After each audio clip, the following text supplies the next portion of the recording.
এতেকাফ এটি একটি খুব গুরুত্বপূর্ণ আমল। এতেকাফের আবিধানিক অর্থ হচ্ছে নিজেকে আবদ্ধ করা, কোথাও নিজেকে আবদ্ধ করে রাখা, এর নাম হচ্ছে এতেকাফ। পারিভাষিকভাবে এতেকাফ বলা হয় যে মসজিদে ইমাম আছে, মুয়াজ্জিন আছে, অর্থাৎ যে মসজিদে ৫ ওয়াক্ত নামাজ হয় এমন মসজিদে ব্যক্তি এতেকাফের নিয়তে প্রবেশ করা। এই এতেকাফ কয়েক ধরনের হতে পারে: ওয়াজিব এতেকাফ, সুন্নত এতেকাফ, নফল এতেকাফ। ওয়াজিব এতেকাফ এটা হচ্ছে যদি কোনো ব্যক্তি মান্নত করে, কি করে? মান্নত করে, মান্নত যে আল্লাহ তুমি যদি আমার এই কাজটা করে দাও তাহলে আমি 3 দিন এতেকাফ করব, অথবা 2 দিন এতেকাফ করব, অথবা 1 দিন এতেকাফ করব, এরকম কি করে? মান্নত করে। যদি মান্নতের এতেকাফ, এটা হচ্ছে ওয়াজিব এতেকাফ, এটা তাকে পূরণ করতেই হবে। দ্বিতীয় নম্বর হচ্ছে সুন্নত এতেকাফ। সুন্নত এতেকাফ কোনটা?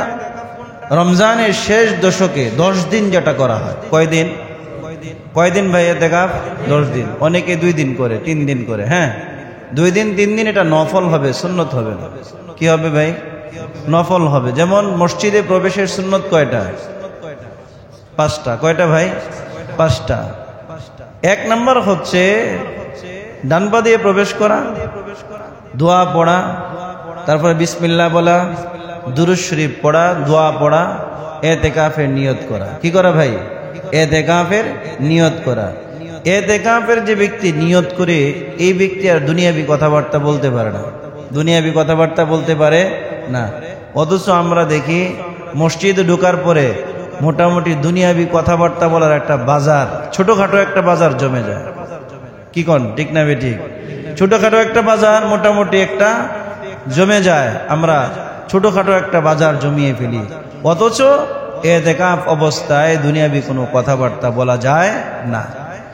যাই হোক, তো নফল এতেকাফ যখন ইচ্ছা, যে কোনো সময়, যে কোনো বান্দা, যে কোনো দিন, বছরের যে কোনো সময় সে করতে পারে। 1 দিন হোক, 2 দিন হোক, 5 দিন হোক, 20 দিন হোক, তার ইচ্ছা। সে যতক্ষণ মন চায় ততক্ষণ সে কি করতে পারবে? এতেকাফ করতে পারবে।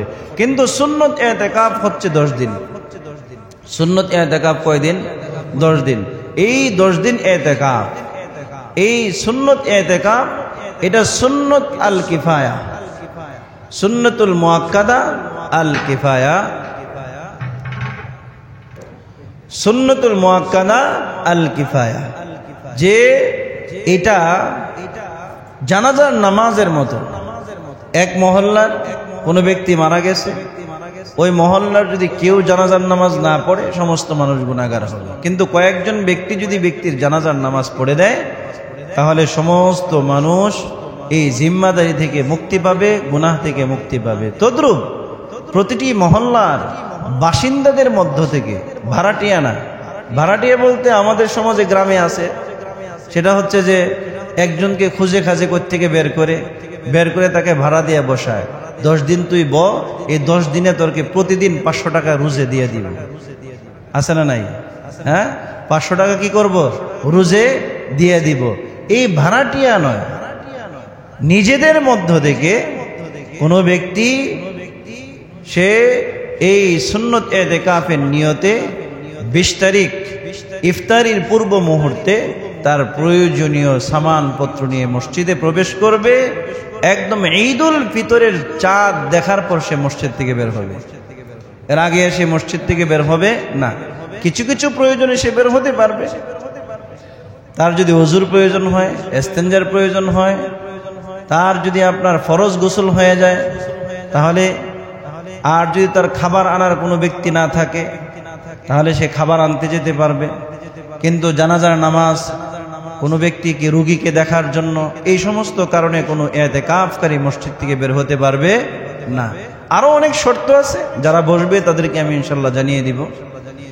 এই এতেকাফ গুরুত্বপূর্ণ কিভাবে দেখেন। এক তো হচ্ছে যারা এতেকাফকারী তারা শবে কদর নিশ্চিত পাবে, বলেন সুবহানাল্লাহ।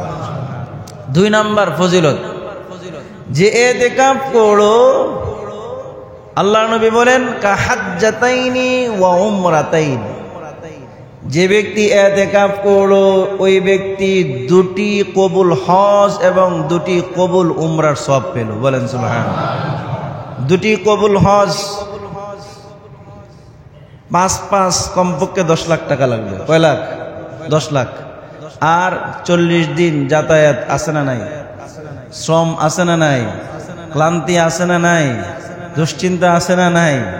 দুইটা উমরা কমপক্ষে যদি এমনিও ট্রানজিট মানজিট আপনি যদি সবকিছু মিলাইও যান, কমপক্ষে আপনার 2.5 লাখ টাকা লাগবে সবকিছু মিলিয়ে। তো মোটামুটি 12.5 লক্ষ টাকা, যেটা হাজার পরিশ্রম মেহনতের পরে অর্জন হয় এবং বহু কষ্টের পরে ইবাদত বন্দেগীর সওয়াব অর্জন হয়। আল্লাহ নবী বলেন, যে ব্যক্তি রমজানের শেষ দশকে আল্লাহর সন্তুষ্টির উদ্দেশ্যে, বাসায় ভাল লাগে না, বউয়ের কেটকেটানি এত খারাপ, এর চেয়ে মসজিদে গিয়ে ইতিকাফ করি, আছে না নাই? কয় খাবার দাবারের সুবিধা আছে, মসজিদে চলে যাই, এই ধরনের নয়, একমাত্র আল্লাহ পাকের সন্তুষ্টির জন্য। কার সন্তুষ্টির জন্য ভাই? আল্লাহ পাকের সন্তুষ্টির জন্য, আল্লাহকে রাজি খুশি করানোর জন্য যে ব্যক্তি আসবে, আল্লাহ নবী বলেন কাহাজ্জাতাইন ওয়া উমরাতাইন, ওই ব্যক্তি দুটি কবুল হজ এবং দুটি কবুল উমরার সওয়াব পেয়ে যাবে। বলেন সুবহানাল্লাহ। আরেকটা জিনিস, 11 মাস আল্লাহর সাথে আমাদের দেখা সাক্ষাৎ, হাজিরা দিছি, 5 ওয়াক্ত দিছি, তো আল্লাহর সাথে রমজান মাসে 5 ওয়াক্ত নামাজও পড়ি, রাতে তাহাজ্জুদও পড়ি, কথাবার্তা একটু বেশি বলি, কোরআন তেলাওয়াত করি। কোরআন তেলাওয়াত করা সরাসরি আল্লাহর সাথে কথা বলা। বলেন সুবহানাল্লাহ। আলী রাদিয়াল্লাহু তাআলা আনহু বলেন, যে ব্যক্তি চায়, মান আরাদা আন ইউকাল্লিমাল্লাহ, যে ব্যক্তি চায় আল্লাহর সাথে কথা বলতে, ফালইউসাল্লি, সে যেন নামাজে দাঁড়িয়ে যায়। ওয়া মান আরাদা, আর যে ব্যক্তি চায়, আন ইয়াকাল্লামাল্লাহু, যে ব্যক্তি চায় যে আল্লাহ আমার সাথে কথা বলুক। কার সাথে কথা বলুক? আমার সাথে কথা বলুক, সেজন্য কোরআন তেলাওয়াতে বসে যায়। বলেন সুবহানাল্লাহ। কোরআন তেলাওয়াতে যে ব্যক্তি বসে গেল, আল্লাহ তার সাথে কথা বলা শুরু করে দিয়েছে। বলেন সুবহানাল্লাহ। তো রমজান মাসে আল্লাহর জন্য রোজা রাখছি নির্দিষ্ট সময়, সব ছেড়ে দিছি, হালাল জিনিস ছেড়ে দিছি, হারাম জিনিস তো আগেই ছেড়ে দিছি, হালাল জিনিস ছেড়ে দিলাম, 5 ওয়াক্ত নামাজ পড়লাম আল্লাহর জন্য। রাতের বেলায় আমরা তারাবির নামাজ পড়লাম, তাহাজ্জুদের নামাজ পড়লাম। 20 দিন প্রেমিক প্রেমাস্পদের মোটামুটি ঘনিষ্ঠতা বাড়তেছে বাড়তেছে বাড়তেছে। 20 দিনের দিন প্রেমিক বলে, আল্লাহ আর তোমার বিরহ সহ্য হচ্ছে না, আমি তোমার ঘরে সব কিছু, দুনিয়ার ব্যবসা ফেলে দিছি, বাণিজ্য ফেলে দিছি, সফর ফেলে দিছি, সমস্ত খায়েশাত ফেলে দিছি, বিবি বাচ্চা যা কিছু আছে সব কিছু ত্যাগ করে আল্লাহ আমি তোমার ঘরে ধর্ণা ধরছি। বলেন সুবহানাল্লাহ। অনশন করে কি? অনশন করে না? হ্যাঁ, বেসরকারি চাকরি সরকারি করতে হবে, অনশন করছে। হ্যাঁ, আধা সরকারি এটাকে ফুল সরকারি করতে হবে, অনশন করছে। কথা কন করছে কি করছে না? কি পরিমাণ আন্দোলন চলতেছে, বিভিন্ন ধরনের অনশন চলতেছে। আবার কিছু কিছু অনশন দেখি প্রেমিক প্রেমিকার বাড়িতে অথবা প্রেমিকা প্রেমিকের বাড়িতে বিয়ের দাবিতে অনশন করে। করে কি করে না? কথা কন করে কি করে না? তো আল্লাহর বান্দা আল্লাহর ঘরের মধ্যে অনশন, আল্লাহ তুমি যতক্ষণ পর্যন্ত আমার গুনাহ মাফ না করবা, যতক্ষণ না তুমি আমার প্রতি রাজি খুশি না হবা, ততক্ষণ আমি তোমার ঘর ছাড়ব না। বলেন তো ভাই, একজন ভিক্ষুক ভিক্ষা চাইছে, যা বাংতি নাই পরে, ভাই দেন না, যা। আপনি পুরা বাজার ঘুরছেন, দেখছেন ও আপনার পিছে ঘুরতি আছে ঘুরতি আছে ঘুরতি আছে ঘুরতি আছে। আপনি যত কঠিন পাথরের হৃদয়ের মানুষ হন না কেন, শেষ আপনি যখন রিক্সায় উঠে যাচ্ছেন, ও যখন আপনার পায়ের মধ্যে পড়ে থাকে, ভাই দেন না 10 টাকা, আপনি না দিয়ে থাকতে পারবেন? কোন তো ভাই, এই লোক যত বড় কিপটাই হোক, না দিয়ে থাকতে পারবে? থাকবে না।